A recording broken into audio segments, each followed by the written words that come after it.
Sejam bem-vindos a mais uma leitura diária.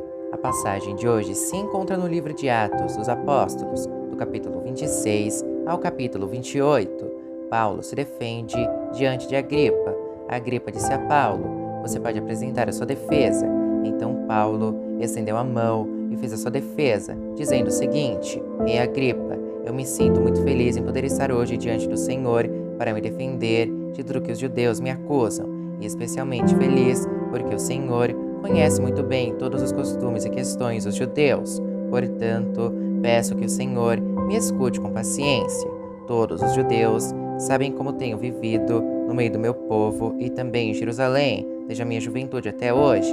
Eles sempre souberam e podem confirmar isso se quiserem, que desde o começo fui membro do partido dos fariseus, o mais rigoroso da nossa religião, e agora estou aqui sendo julgado porque tenho esperança na promessa que Deus fez aos nossos antepassados. Todas as tribos do nosso povo, que adoram a Deus dia e noite, também esperam ver o cumprimento dessa promessa.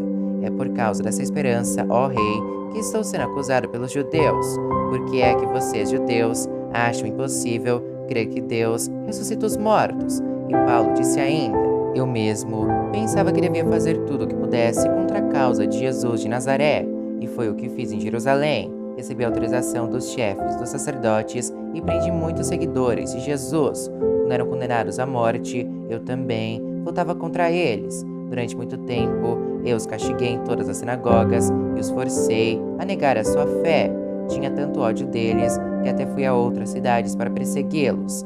Paulo contou a sua conversão, e Paulo continuou: "Foi por isso que viajei para a cidade de Damasco, levando autorização e ordens dos chefes dos sacerdotes. Mas aconteceu, ó Rei, que na estrada, ao meio-dia, veio do céu uma luz mais brilhante do que o sol, a qual brilhou em volta de mim e dos homens que estavam viajando comigo. Todos nós caímos no chão. Eu ouvi uma voz me dizer em hebraico: 'Saulo, Saulo, por que você me persegue? Não adianta você se revoltar contra mim.' Então eu perguntei: 'Quem é o Senhor?' E o Senhor respondeu: 'Eu sou Jesus, aquele que você persegue. Mas levante-se e fique de pé. Eu apareci a você para o escolher como meu servo, a fim de que você conte aos outros o que viu hoje e anuncie o que lhe vou mostrar depois. Vou livrar você dos judeus e também dos não-judeus, a quem vou enviá-lo.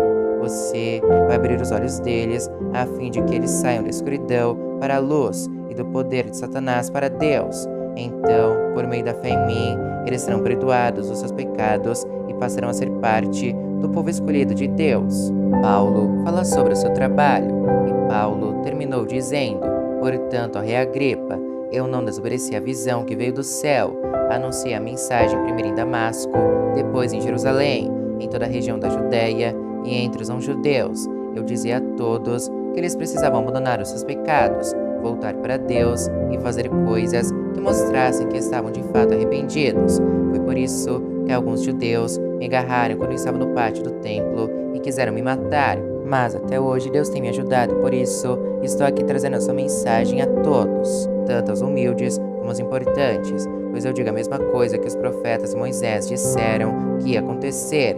Eles afirmaram que o Messias precisava sofrer e ser o primeiro a ressuscitar, para anunciar a luz da salvação, tanto aos judeus como aos não-judeus." Quando Paulo estava se defendendo assim, Festo gritou: "Paulo, você está louco!"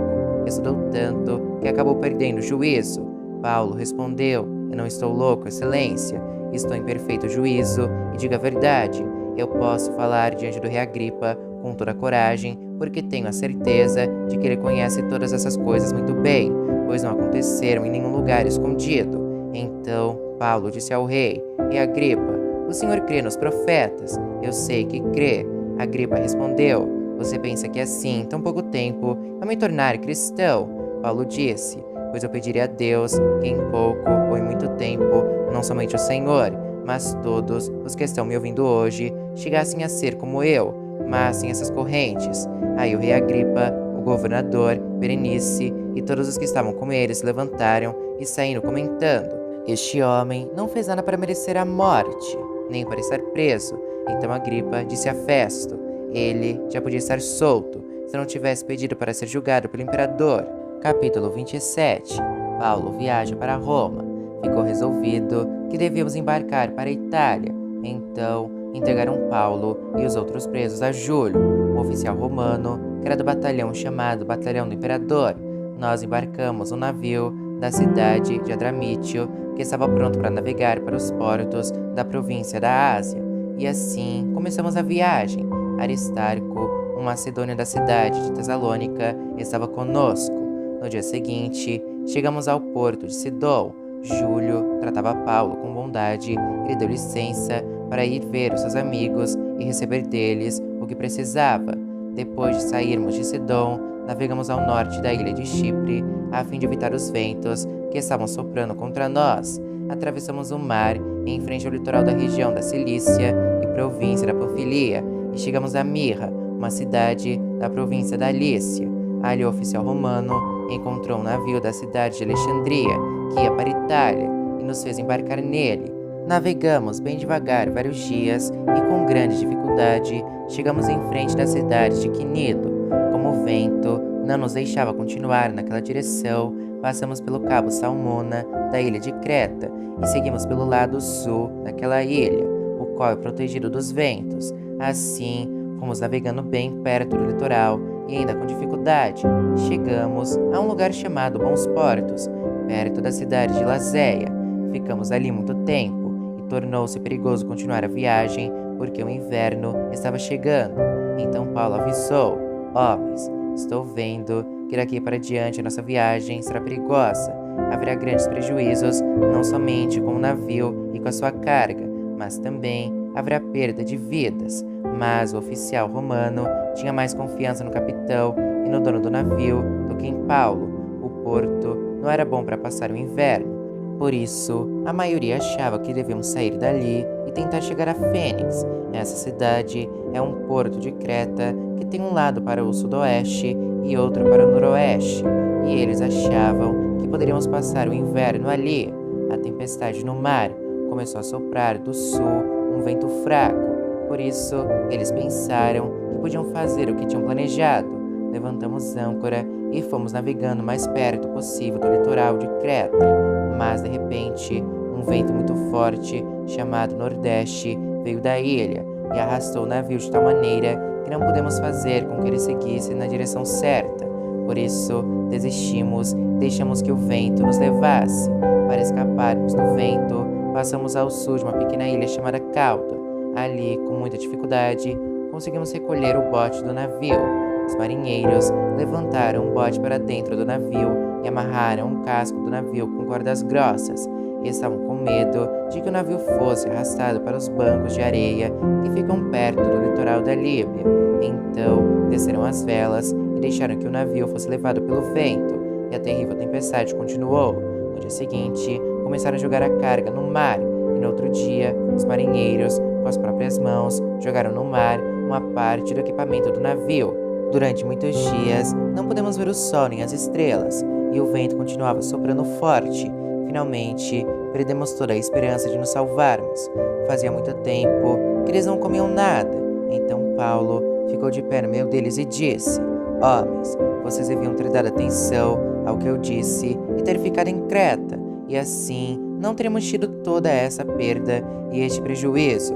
Mas agora peço que tenham coragem, ninguém vai morrer, vamos perder somente o navio. Digo isso porque na noite passada, um anjo do Deus a quem pertenço e sirvo apareceu a mim e disse: Paulo, não tenha medo, você precisa ir até a presença do imperador, e Deus, na sua bondade, já lhe deu a vida de todos os que estão viajando com você. Por isso, homens, tenham coragem, eu confio em Deus e estou certo de que Ele vai fazer o que me disse. Porém, vamos ser arrastados para alguma ilha. 2 semanas depois, à noite, continuávamos sendo levados pela tempestade no mar Mediterrâneo. Mais ou menos à meia-noite, os marinheiros começaram a sentir que estávamos chegando perto de terra. Então jogaram no mar uma corda com um peso na ponta e viram que a água ali tinha 36 metros de fundura. Mais adiante, tornaram a medir e deu 27 metros. Eles ficaram com muito medo de que o navio fosse bater contra as rochas. Por isso, jogaram 4 âncoras da parte de trás do navio e oraram para que amanhecesse logo. Aí os marinheiros tentaram escapar do navio, baixaram um bote no mar, fingindo que iam jogar âncoras da parte da frente do navio. Então, Paulo disse ao oficial romano e aos soldados: se os marinheiros não ficarem no navio, vocês não poderão se salvar. Aí os soldados cortaram as cordas que prendiam o bote e o largaram no mar. De madrugada, Paulo pediu a todos que comessem alguma coisa e disse: já faz 14 dias que vocês estão esperando, e durante este tempo não comeram nada. Agora, comam alguma coisa, por favor. Vocês precisam se alimentar para poder continuar vivendo, pois ninguém vai perder nem mesmo um fio de cabelo. Em seguida, Paulo pegou o pão e deu graças a Deus diante de todos. Depois, partiu o pão e começou a comer. Então, eles ficaram com mais coragem e também comeram. No navio, éramos ao todo 276 pessoas. Depois que todos comeram, jogaram trigo no mar para que o navio ficasse mais leve. Todos chegam sãos e salvos. Quando amanheceu, os marinheiros não reconheceram a terra, mas viram uma baía onde havia uma praia. Então resolveram fazer o possível para encalhar o navio lá. Eles cortaram as cordas, as âncoras e as largaram no mar. Desamarraram os lemes. Em seguida, suspenderam a vela do lado dianteiro para que pudessem seguir na direção da praia. Mas o navio bateu num banco de areia e ficou encalhado. A parte da frente ficou presa e a de trás começou a ser arrebentada pela força das ondas. Os soldados combinaram matar todos os prisioneiros para que nenhum pudesse chegar até a praia e fugir. Mas o oficial romano queria salvar Paulo e não deixou que fizessem isso. Pelo contrário, mandou que todos os que soubessem nadar fossem os primeiros a se jogar na água e a nadar até a praia. E mandou também que os outros se salvassem, segurando-se em tábuas ou em pedaços do navio. E foi assim que todos nós chegamos à terra sãos e salvos. Capítulo 28. Em Malta. Quando já estávamos em terra sãos e salvos, soubemos que a ilha se chamava Malta. Os moradores dali nos trataram com muita bondade. Como estava chovendo e fazia frio, acenderam uma grande fogueira. Paulo ajuntou o feixe de gravetos e os estava jogando no fogo, quando uma cobra, fugindo do calor, agarrou-se na mão dele. Os moradores da ilha viram uma cobra pendurada na mão de Paulo e comentaram: este homem deve ser um assassino, pois ele escapou do mar, mas mesmo assim a justiça divina não vai deixá-lo viver. Mas Paulo sacudiu a cobra para dentro do fogo e não sentiu nada.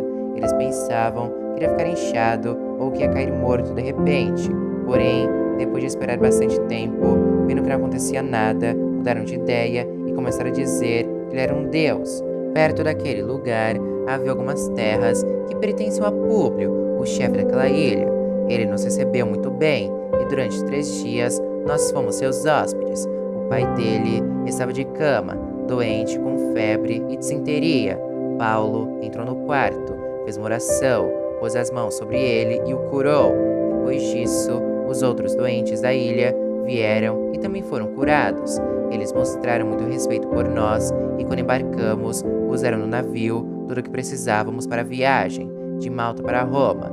Depois de ficarmos 3 meses na ilha, embarcamos no navio da cidade de Alexandria, que tinha na proa a figura dos deuses gêmeos Castor e Pólux. O navio tinha passado o inverno na ilha. Nós chegamos à cidade de Siracusa, onde ficamos 3 dias. Dali, seguimos viagem e chegamos à cidade de Régio. No dia seguinte, o vento começou a soprar do sul. Em 2 dias, chegamos a Pozzuoli. Nessa cidade, encontramos alguns cristãos que nos pediram que ficássemos com eles uma semana. E assim, chegamos a Roma. Os irmãos de Roma tinham recebido a notícia da nossa chegada e foram se encontrar conosco nos povoados de Praça, de Ápio e de Três Vendas. Ao ver esses irmãos, Paulo agradeceu a Deus e se animou. Em Roma, quando entramos em Roma, Paulo recebeu permissão para morar por sua conta, guardado por um soldado. 3 dias depois, Paulo convidou os líderes judeus de Roma para se encontrarem com ele. Quando estavam reunidos, ele disse: meus irmãos, eu não fiz nada contra o nosso povo, nem contra os costumes que recebemos dos nossos antepassados. Mesmo assim, eu fui preso em Jerusalém e entregue aos romanos. Eles me interrogaram e queriam me soltar, pois não acharam nenhum motivo para me condenar à morte. Mas os judeus não queriam que me soltassem. Por isso, fui obrigado a pedir para ser julgado pelo imperador. embora eu não tenha nenhuma acusação para fazer contra o meu próprio povo. Foi por esse motivo que pedi para ver vocês e conversarmos. Estou preso com essas correntes de ferro por causa daquele que o povo de Israel espera. Então eles disseram: nós não recebemos nenhuma carta da Judéia a seu respeito. Também nenhum dos nossos irmãos veio de lá com qualquer notícia ou para falar mal de você. Mas gostaríamos de ouvir você dizer o que pensa, pois sabemos que de fato, em todos os lugares, falam contra essa seita a qual você pertence. Então, marcaram um dia com Paulo. Nesse dia, muitos deles foram ao lugar onde Paulo estava. Desde a manhã até a noite, ele lhes anunciou e explicou a mensagem sobre o reino de Deus, e por meio da lei de Moisés e dos livros dos profetas, procurou convencê-los a respeito de Jesus. Alguns aceitaram as suas palavras, mas outros não creram. Então todos foram embora, conversando entre si. Mas antes que saíssem, Paulo ainda disse mais uma coisa. O Espírito Santo tinha razão quando falou por meio do profeta Isaías aos antepassados de vocês, pois ele disse a Isaías: vá e diga a esta gente: vocês ouvirão, mas não entenderão, olharão, mas não enxergarão nada, pois a mente deste povo está fechada. Eles taparam os ouvidos e fecharam os olhos. Se eles não tivessem feito isso, os seus olhos poderiam ver e os seus ouvidos poderiam ouvir, a sua mente poderia entender, e eles voltariam para mim, e eu os curaria, disse Deus. E Paulo terminou dizendo: pois fiquem sabendo que Deus mandou a mensagem de salvação para os não-judeus, e eles escutarão. Depois que Paulo disse isso, os judeus foram embora, discutindo com violência. Durante 2 anos, Paulo morou ali numa casa alugada e recebia todos os que iam vê-lo. Ele anunciava o reino de Deus e ensinava a respeito do Senhor Jesus Cristo, falando com toda coragem e liberdade.